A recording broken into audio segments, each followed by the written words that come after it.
Bonjour, mon nom est John Sigana. Je suis directeur développement de projet chez Engen. Merci de vous joindre à nous aujourd'hui pour cette présentation où nous allons décrire le nouveau programme intitulé Percée vers la Lune, mines, minéraux et manufacturiers. Pour ceux et celles qui ne connaissent pas Engen, quelques mots à propos de Engen. Donc, Engen ou Next Generation Manufacturing est une OBNL dirigée par l'industrie avec le mandat de développer le pôle mondial d'innovation en fabrication avancée au Canada. Le mandat de Engen, c'est de développer les capacités de fabrication avancée de premier plan, la mise à l'échelle et le déploiement réussi de technologies de pointe dans le secteur manufacturier canadien. Les principaux mandats opérationnels depuis la fondation en 2017, c'est promouvoir les capacités canadiennes, établir des liens, supporter financièrement l'innovation, ce dont nous allons parler dans la présentation, bâtir la main-d'œuvre et la capacité de gestion, et finalement moderniser l'implantation en matière de fabrication. N'hésitez pas d'aller visiter le site web de Engen, www.engen.ca, pour en apprendre plus. Donc, parlons plus en détail du programme Percée vers la Lune, mines, minéraux et manufacturiers.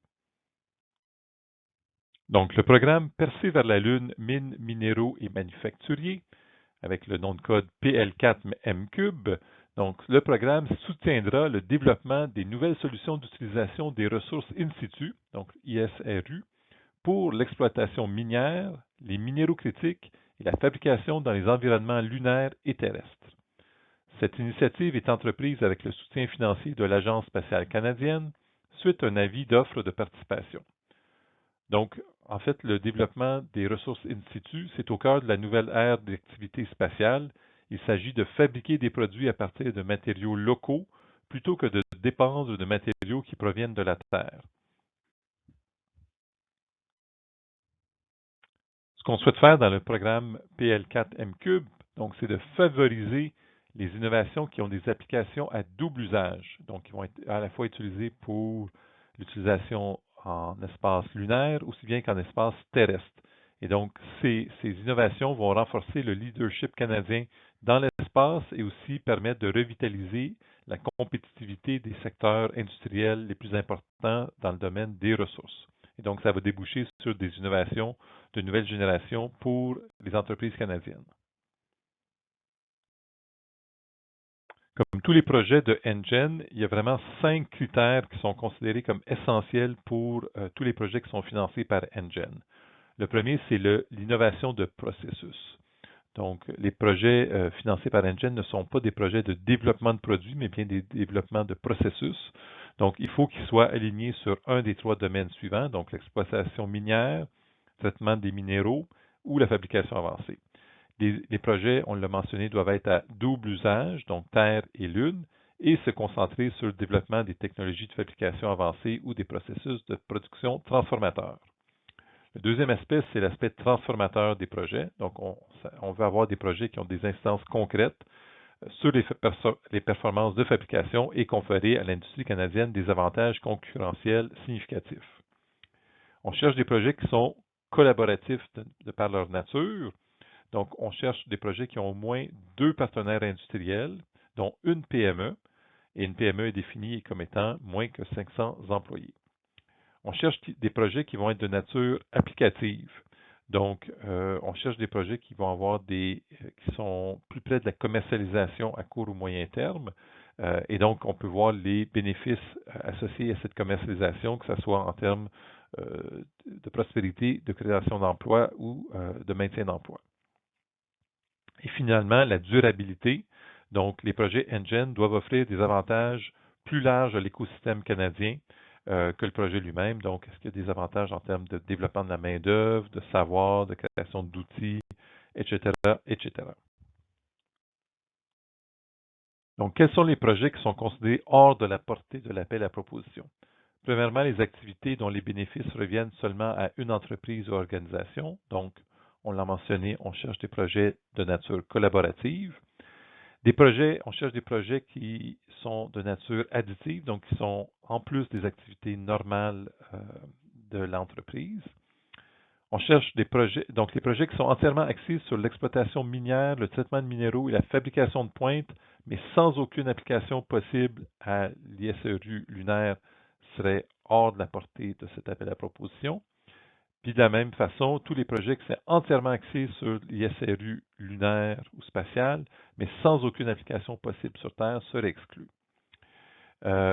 Tous les projets qui permettent, donc qui supportent l'ISRU, mais non liés à l'exploitation minière, au traitement de minéraux ou à la fabrication additive, c'est-à-dire de la fabrication avancée sur les systèmes, par exemple, de communication, seraient considérés hors de l'appel à projet. Les projets qui se concentrent principalement sur le développement de produits ou la conception de produits eux-mêmes seraient hors portée. Toute modification de routine ou périodique à une ligne de production ou à des produits serait hors portée. Des projets qui sont liés à des travaux expérimentaux ou théoriques sans application pratique ou commerciale seraient exclus. Les activités de production proprement dites ou les activités qui subventionnent la production à grande échelle seraient exclus. Les investissements en capital qui sont non liés au projet et les activités qui pourraient être considérées comme étant anticoncurrentielles. Qui peut présenter une demande de financement NGen? Donc, pour être admissible au financement de NGen, un demandeur doit être membre de NGen. L'adhésion est entièrement gratuite, donc il suffit d'aller sur le site www.ngen.ca/join. Et c'est tout simplement être une entreprise enregistrée au Canada et avoir une présence à valeur ajoutée au Canada, donc non seulement un bureau de vente.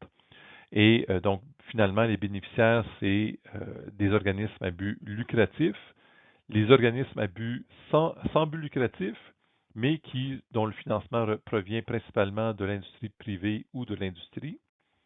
Des sociétés d'État non fédérales dont le financement provient d'activités commerciales ou organisations autochtones. Donc, quelles sont les exigences qui sont liées au consortium de projets? Donc, un consortium de projets doit avoir au moins 2 partenaires de l'industrie non associés, donc un partenaire principal et un ou plusieurs autres partenaires associés. Donc, les partenaires, c'est ceux qui contribuent au financement du projet. Et ça doit inclure au moins une petite ou moyenne entreprise en tant que partenaire avec moins de 500 employés dans le monde. Et bien sûr, démontrer une voie claire vers la commercialisation. Donc, quelles sont les modalités et exigences du programme Percé vers la Lune, mines, minéraux et manufacturiers? Donc, les demandeurs admissibles, on cherche des entreprises à but lucratif, donc constituées en société et à une présence à valeur ajoutée au Canada, des organismes sans le but lucratif, mais qui facilitent la R&D et dont les revenus proviennent principalement du secteur privé, les sociétés d'État non fédérales dont le financement provient d'activités commerciales et les organisations autochtones. On anticipe 2 voies de projet. Donc, pour la première voie, c'est des projets dont les valeurs totales vont être entre 250 et 500 000 $. Et la deuxième voie, pour des projets entre 2,2 et 2,5 millions de dollars. NGen fonctionne sur un modèle de remboursement de dépenses. Donc, dans le cadre de ce programme, c'est 50% des dépenses admissibles qui sont remboursées. Aucun partenaire peut recevoir plus que 80% du financement de NGen. Puis les coûts admissibles au projet incluent la main-d'œuvre, la sous-traitance jusqu'à 40% de la valeur totale du projet, immobilisation et équipement jusqu'à 30% de la valeur du projet, matériaux, fournitures, frais de déplacement, coûts reliés à l'API, etc. J'attire votre attention sur la durée du projet qui ne peut pas aller au-delà du 31 mars 2025 et la limite de cumul, c'est 100%, donc il est tout à fait possible d'obtenir d'autres types de financements pour compléter les financements de chez NGen. Voici un résumé des dates clés à retenir pour l'appel à proposition. Donc, le programme a été lancé le 7 novembre 2023. On est en plein dans le développement du programme, du projet, entre novembre et janvier 2024. Les expressions d'intérêt sont attendues pour le 11 janvier 2024 au plus tard. Ça peut être bien sûr avant. Les éléments de diligence financière devraient être déposés pour le 16 janvier 2024 et l'application finale le 18 janvier 2024. C'est pour le premier cycle de candidature. Si toutes les sommes sont octroyées lors du premier cycle, donc il n'y aura pas de second cycle. Par contre, si toutes les sommes ne sont pas octroyées, On passe à un second cycle de candidature et un mois plus tard environ. Donc, l'expression d'intérêt pour ce second cycle vont être attendues pour le 15 février, avec une diligence financière le 16 février et les applications finales attendues pour le 22 février 2024.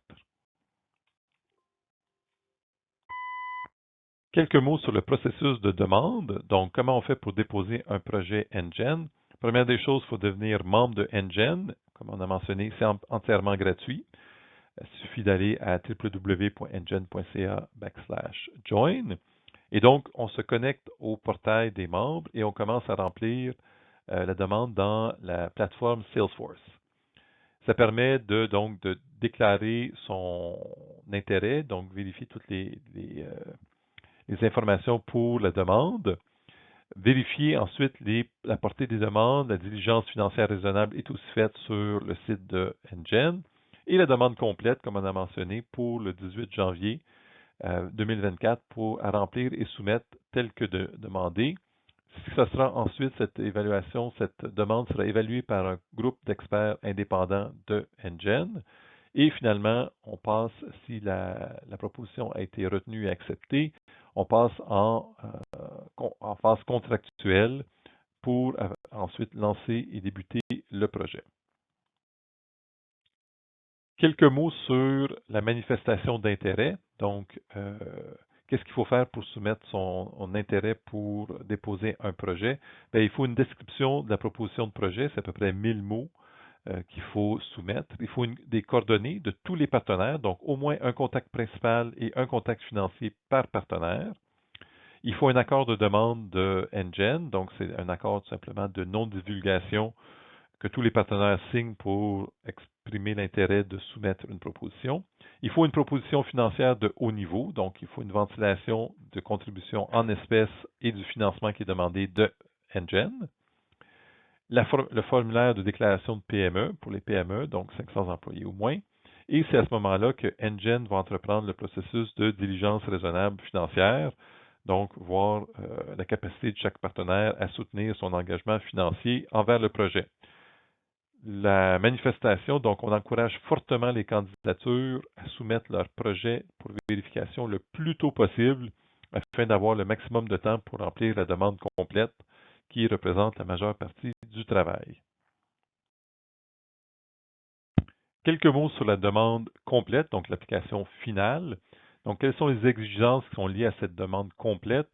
Il faut répondre aux 8 questions de la demande. Donc, pour la première voie, c'est 4000 caractères qui sont utilisés pour chacune des réponses. Et pour la deuxième voie, 7000 caractères maximum par question.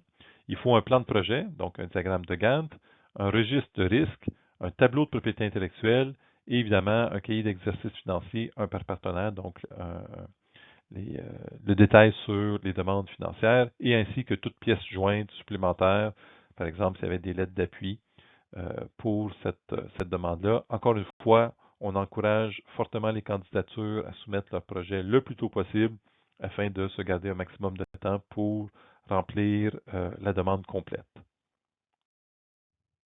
L'équipe entière de NGen est à votre disposition dans le cadre du développement de projets. Si vous avez besoin d'aide pour identifier des partenaires, si vous avez besoin d'aide pour valider si votre idée de projet fait partie de la portée du programme, si vous avez d'autres questions qui n'ont pas été évoquées dans le cadre de cette présentation, n'hésitez pas à nous en faire part. Le plus simple est de communiquer avec nous par courriel, donc à l'adresse m4m@ngen.ca et il va nous faire plaisir de vous revenir avec une réponse. Ceci complète la présentation du programme Porté vers la Lune, mines, minéraux et manufacturiers. Merci de votre attention. N'hésitez pas à nous contacter, donc par courriel, s'il y a des questions qui n'ont pas été, auxquelles on n'a pas répondu dans le cadre de cette présentation, donc m4m@ngen.ca. N'hésitez pas non plus à visiter le site web officiel de NGen qui contient à la fois les guides officiels, les ressources, les modèles, à télécharger, donc beaucoup d'informations pour vous accompagner dans le développement de vos projets. Merci de votre attention et bonne chance à tous les participants.